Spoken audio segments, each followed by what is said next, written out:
Di puncak gunung yang diselimuti kabut abadi First Murim, waktu seolah berhenti berputar. Di dalam aula kayu yang dipenuhi aroma asap tembakau dan kayu tua, Yu Jong-hyuk kini tergantung tak berdaya di udara. Sosok yang menahannya bukanlah entitas kosmik dengan sayap bercahaya, melainkan seorang wanita raksasa dengan otoritas yang sanggup menundukkan langit. Dia adalah Breaking the Sky Sword Saint, Nameless Master yang menjadi satu-satunya alasan mengapa teknik pedang paling mematikan di alam semesta ini masih eksis. Jari raksasa sang Sword Saint menusuk pipi Yu Jong-hyuk dengan kekuatan yang sanggup meremukkan baja. Namun Jong-hyuk hanya diam dengan tatapan yang membeku. Baginya, rasa sakit fisik ini tidak ada apa-apanya dibandingkan dengan beban emosional bertemu kembali dengan sosok yang telah membentuknya menjadi raja tertinggi.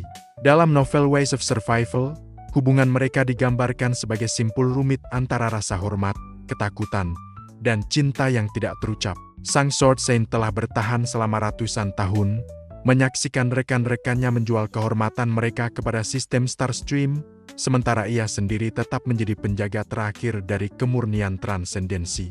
Sementara itu, di gerbang istana, Kim Dok-ja sedang menghadapi situasi yang jauh lebih licik. Di hadapannya, beberapa dokaebi melayang dengan ekspresi yang merupakan campuran antara keserakahan dan kebingungan.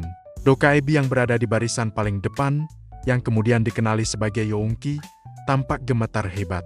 Pertemuannya kembali dengan Kim Dok-ja adalah mimpi buruk yang menjadi kenyataan. Bagi Youngki, Kim Dok-ja bukan sekedar inkarnasi. Dia adalah anomali yang sanggup menghancurkan karier dokaebi manapun hanya dengan satu kalimat negosiasi.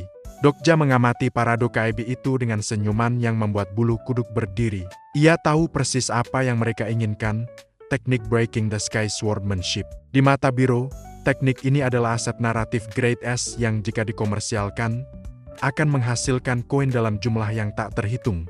Namun, alih-alih menolak atau mengusir mereka dengan kekerasan, Dok-ja justru melakukan sesuatu yang membuat Yu Jong-hyuk yang menyaksikan melalui layar monitor di dalam istana mengumpat dengan suara rendah. Baiklah, aku akan menjualnya. Aku akan menjual teknik-teknik Breaking the Sky Sword Saint kepada kalian. Pernyataan itu meledak seperti bom di udara Murim yang tenang. Para dokaebi saling pandang dengan mata berbinar serakah, sementara Breaking the Sky Master di samping Dok-ja mengeluarkan geraman yang sanggup meruntuhkan tembok. Namun, Dok-ja tidak sedang mengkhianati gurunya Jong-hyuk. Ia sedang memainkan permainan yang jauh lebih besar. Sebagai seorang penipu yang ulung, ia tahu bahwa cara terbaik untuk menghancurkan monopoli Biro adalah dengan memberikan mereka sesuatu yang terlalu bagus untuk menjadi kenyataan. Dok-ja mulai merancang syarat-syarat kontrak yang sangat rumit. Ia meminta harga yang tidak masuk akal, namun ia membungkusnya dalam narasi investasi eksklusif. Ia menyadari bahwa para dokaebi ini sedang ditekan oleh nebula besar untuk menyediakan konten baru yang segar. Dengan menawarkan teknik Sword Saint, ia sebenarnya sedang memasang umpan. Ia ingin menarik seluruh perhatian Starstream ke istana memecahkan langit, mengubah tempat yang terisolasi ini menjadi pusat perhatian kosmik. Di dalam aula, sang Sword Saint melepaskan cengkeramannya pada Yu Jong-hyuk. Ia menatap layar dengan mata sipit, mencoba memahami logika di balik tindakan pria kurus dan lemah yang dibawa muridnya. Jong-hyuk, meski kesal, mulai memahami arah pemikiran Dok-ja. Dok-ja tidak berniat menjual teknik asli. Ia akan menjual versi revisi atau mungkin sesuatu yang telah dimodifikasi sedemikian rupa sehingga para pembeli tidak akan pernah bisa mencapai transendensi sejati tanpa bantuan sang pemilik aslinya. Dok-ja melihat bahwa kebisuan sang Sword Saint selama ratusan tahun telah membuatnya rentan terhadap eksploitasi sistem. Dengan menjual teknik tersebut, Dok-ja sebenarnya sedang mencuci narasi tersebut agar legal di bawah hukum Starstream, namun tetap menjaga esensinya di bawah kendali pribadinya. Ia sedang melakukan apa yang selalu ia lakukan, menipu sistem dengan menggunakan aturan sistem itu sendiri. Kesepakatan awal mulai terbentuk. Para dokaebi mulai menyiapkan kontrak transmisi, tidak menyadari bahwa mereka baru saja menandatangani kesepakatan dengan iblis yang paling licik di seluruh skenario. Yu Jong-hyuk, yang masih merasakan perih di mulutnya akibat pipa sang guru, hanya bisa bergumam tentang betapa ia ingin membunuh Dok-ja. Namun, jauh di lubuk hatinya, ia tahu bahwa hanya Kim Dok-ja yang sanggup menyelamatkan rumah masa lalunya dari kehancuran total. Di ambang gerbang istana memecahkan langit yang telah berdiri selama berabad-abad, sebuah pertemuan yang tidak terduga mengubah ketenangan Murim menjadi medan ketegangan yang menyesakkan. Kim Dokja berdiri dengan tangan bersedekap, menatap sosok Dokaebi yang gemetar hebat di hadapannya. Ingatan tentang Sodom, tentang penderitaan Shin Yuzung dari regresi ke-41 yang dipaksa menjadi bencana, dan tentang kekejaman birokrasi Starstream yang mempermainkan nyawa manusia kembali membanjiri benaknya seperti air bah yang dingin. Dokaebi itu adalah Paul, sosok yang seharusnya sudah membusuk di dasar purgatori karena pelanggaran protokol yang berat. Kini justru berdiri di sini sebagai bagian dari tim pengembangan Murim. Kemarahan Dokja tidak meledak dalam bentuk teriakan atau serangan fisik yang impulsif. Sebaliknya, ia memancarkan aura dingin yang membuat udara di sekitar gerbang seolah membeku.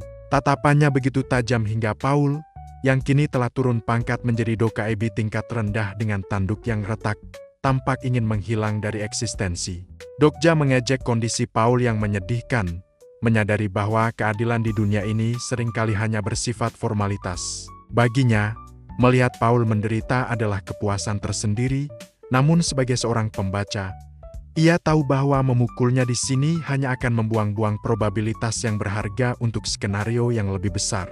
Keadaan mulai bergeser ketika Yongki, Dokaebi yang dulu bekerja di bawah Bihyung, mencoba menengahi dengan kecemasan yang meluap-luap. Di mata para utusan biro ini, Kim Dokja bukan lagi sekedar inkarnasi yang beruntung. Dia adalah anomali naratif, predator yang telah melahap saluran-saluran besar dan mengguncang fondasi probabilitas. Setelah memberikan salam yang cukup untuk membuat nyali para Dokaebi itu ciut, Dokja melangkah masuk ke dalam aula utama istana. Di sana, ia harus menghadapi masalah yang jauh lebih mendalam daripada sekedar dendam lama, keberlanjutan warisan gurunya. Ia menemukan Breaking the Sky Sword Saint sedang mengamati seluruh kejadian melalui layar monitor dengan ekspresi yang sangat skeptis. Wanita raksasa dengan martabat yang tak tergoyahkan itu tidak mengerti mengapa murid dari muridnya ini begitu berani menawarkan untuk menjual teknik klan mereka kepada para pedagang bintang. Bagi sang Sword Saint, teknik memecahkan langit adalah doa dan air mata dari klan yang telah punah. Sebuah cerita yang tidak boleh dinilai dengan koin. Namun, Dokja memiliki kartu truf yang sanggup menghentikan detak jantung siapapun yang mendengarnya. Dokja mulai membicarakan tentang asal-usul klan Sang Sword Saint. Klan para dewa raksasa yang sejarahnya telah dihapus secara paksa dari memori alam semesta. Pengakuan Dokja bahwa ia mengetahui tragedi pemusnahan klan tersebut membuat ruangan itu menjadi sunyi senyap, hingga suara debu yang jatuh pun bisa terdengar. Sang Sword Saint menatap Dokja dengan intensitas yang sanggup meremukan baja, menuntut penjelasan tentang bagaimana seorang manusia biasa bisa mengetahui rahasia yang bahkan para konstelasi pun enggan untuk membicarakannya. Masih ada beberapa yang tersisa dari klanmu, ucap Dokja dengan nada yang penuh kepastian, memecah keheningan yang menyesakkan itu. Dokja mengangkat wajahnya, menatap langit-langit aula yang gelap seolah matanya bisa menembus batas dimensi menuju alam bawah yang dingin dan sunyi. Ia tahu bahwa satu-satunya pihak yang memiliki otoritas atas jiwa-jiwa klan yang telah musnah adalah Hades dan Persephone. Hubungannya dengan para penguasa Underworld telah menjadi salah satu aset paling berharga sekaligus paling berbahaya dalam inventaris ceritanya. Namun, saat ia mencoba memanggil Hades untuk meminta bantuan naratif, bukan suara berat sang raja orang mati yang menjawab. Sebuah pesan sistem muncul dengan pendaran ungu yang elegan, membawa aroma bunga musim semi yang mulai membusuk, tanda kehadiran sang ratu. Konstelasi ratu musim semi terkelam memandangmu dengan senyum yang sulit diartikan. Kehadiran Persephone selalu membawa komplikasi bagi Dokja. Sang ratu bukan hanya sekedar pendukung. Dia adalah kolektor cerita ulung yang memiliki selera sangat spesifik dan terkadang kejam. Persephone menyatakan kesediaannya untuk membantu memulihkan narasi klan dewa raksasa dan menyediakan bahan untuk teknik yang akan dijual Dokja kepada para Dokaebi. Namun bantuan dari Underworld tidak pernah gratis. Syarat yang ia ajukan kali ini membuat Dokja tertegun sejenak, sebuah permintaan yang akan membawanya ke pusat pusaran politik galaksi, sebuah undangan ke pesta konstelasi.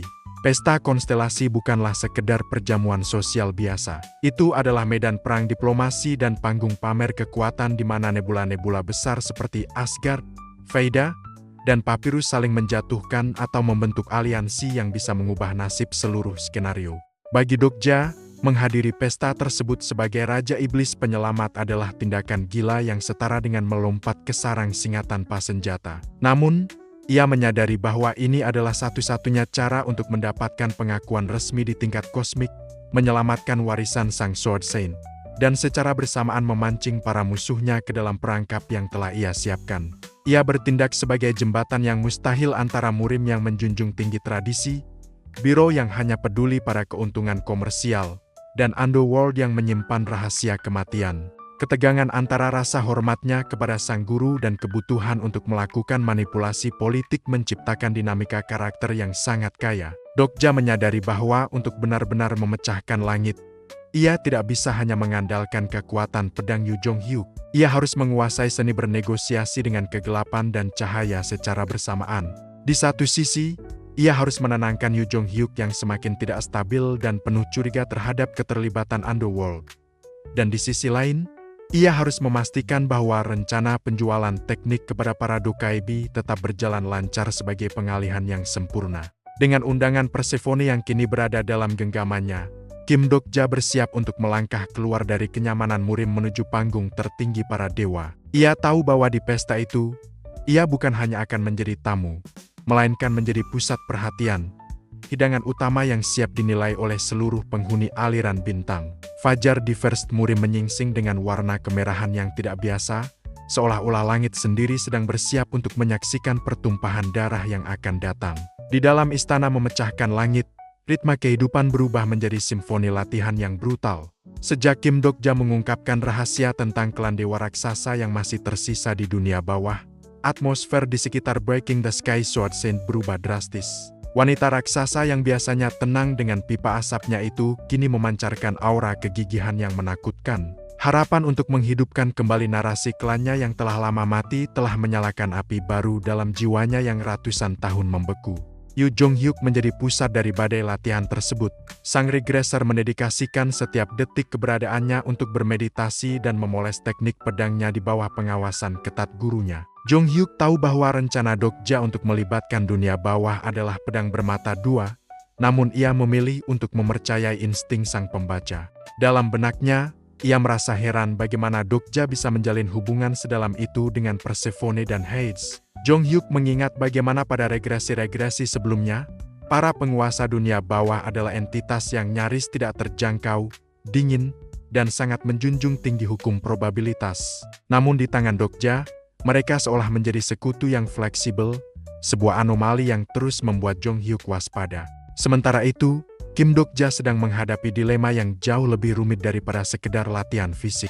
Undangan dari Persephone bukanlah ke pesta biasa, melainkan ke festival asosiasi Gulmei. Bagi pembaca novel Ways of Survival, nama tempat itu saja sudah cukup untuk membuat tulang belakang merinding. Jika pesta konstelasi adalah acara resmi yang membosankan dan penuh protokol, Asosiasi Gulmei adalah perkumpulan eksklusif yang tidak resmi, kejam, dan dipenuhi oleh para konstelasi tingkat narasi yang bosan dengan kehidupan abadi mereka. Di sana, mereka tidak hanya mengonsumsi makanan mewah, tetapi juga mengonsumsi cerita dan tragedi dari dunia skenario sebagai hiburan Gulmei. Dokja menyadari bahwa pergi ke sana adalah tindakan bunuh diri yang terencana. Tidak ada Uriel yang akan melindunginya dengan api keadilan.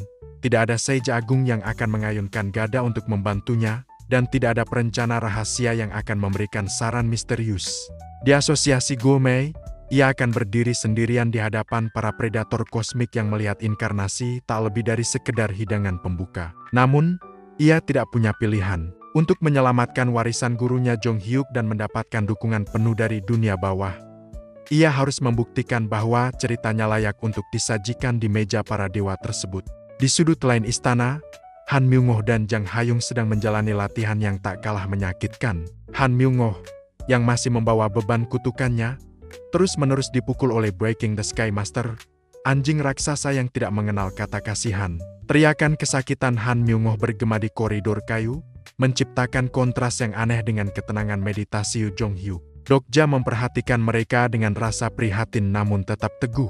Ia tahu bahwa di dunia yang akan mereka hadapi, kelemahan adalah dosa yang paling fatal. Dilema terbesar muncul saat Dokja menyadari jadwal yang bentrok. Festival Asosiasi Gulmei akan diadakan tepat 1 minggu lagi, bertepatan dengan hari dimulainya kompetisi seni bela diri yang ia rancang untuk para Dokaibi.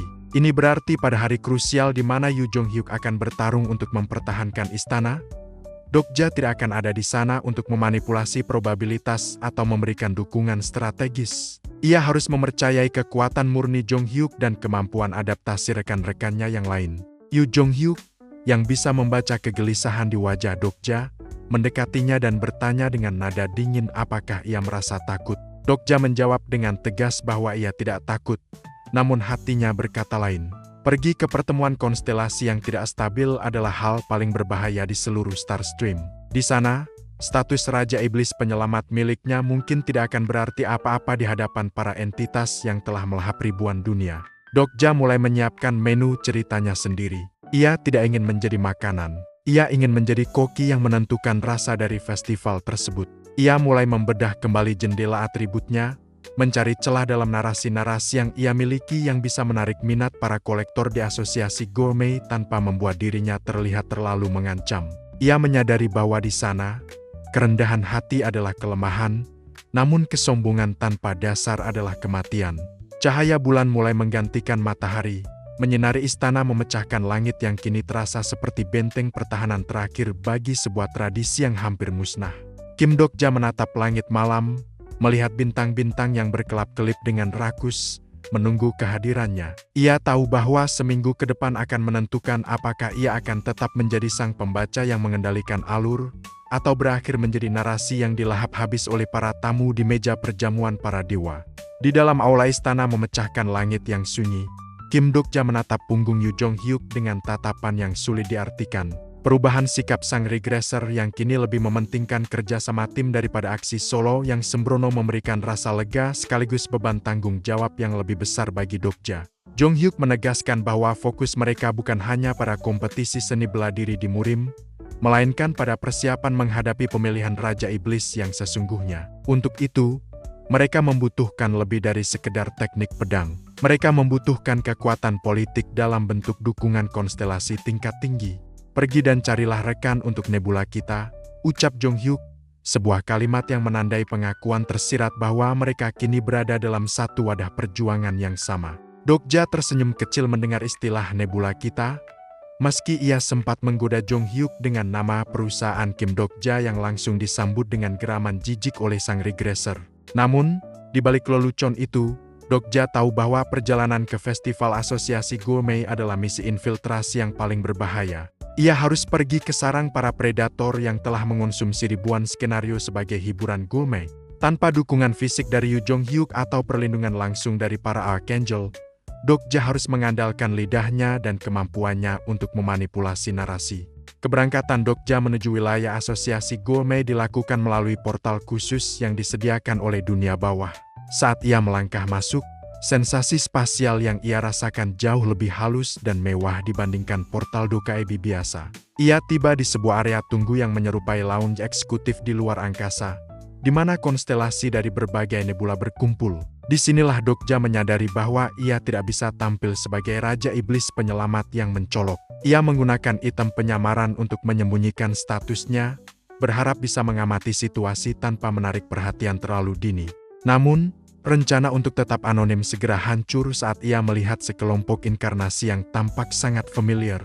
Di antara kerumunan itu, berdiri Selena, inkarnasi kuat dari Amerika Serikat yang pernah ia temui di perjamuan konstelasi sebelumnya. Selena mengenali Dokja hampir seketika, mengejutkan Dokja dengan ketajamannya. Namun, kejutan yang sesungguhnya belum berakhir.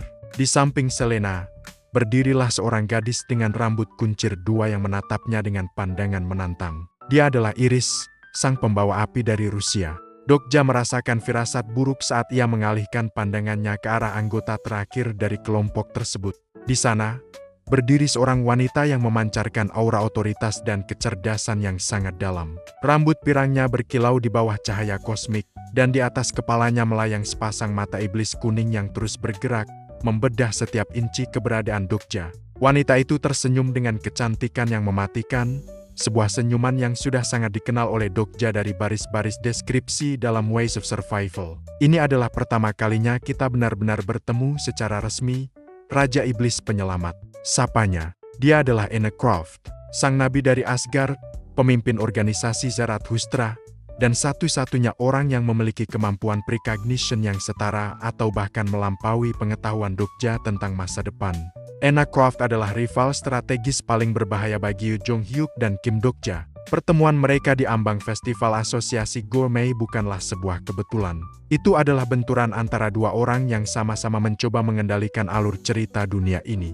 Dok-ja mengingat bagaimana Anna seringkali mengkhianati Yoo Jong-hyuk dalam regresi-regresi sebelumnya demi apa yang ia sebut sebagai kebaikan yang lebih besar.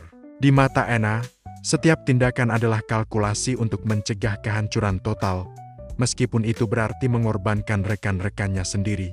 Dok-ja, yang memegang prinsip untuk menyelamatkan semua orang yang ia bisa, melihat Anna sebagai antitesis dari nilai-nilainya. Namun, ia juga menyadari bahwa di Asosiasi Gourmet, memiliki sekutu secerdas Anna meskipun tidak bisa dipercaya, adalah satu-satunya cara untuk bertahan hidup. Anna Croft menawarkan sebuah kerja sama sementara. Ia mengungkapkan bahwa kehadirannya di festival ini adalah untuk mengamankan dukungan dari para konstelasi tingkat besar untuk Nebula Asgard. Ia menyadari bahwa Kim Dok-ja memiliki cerita yang sangat diinginkan oleh para tamu Gourmet, dan ia ingin memanfaatkan hal tersebut sebagai alat tawar-menawar. Dok-ja hanya mendengarkan dengan senyum dingin.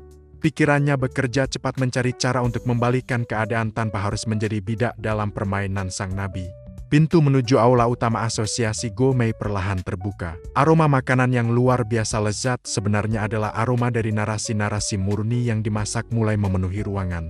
Kim Dok-ja dan Anna Croft melangkah berdampingan, sebuah aliansi paling tidak stabil di seluruh aliran bintang, menuju panggung di mana para dewa kuno telah menanti dengan garpu dan pisau mereka. Dok-ja tahu bahwa mulai saat ini, setiap kata yang ia ucapkan akan menjadi bagian dari menu yang menentukan apakah ia akan pulang sebagai pemenang atau berakhir sebagai sisa makanan di meja perjamuan para konstelasi.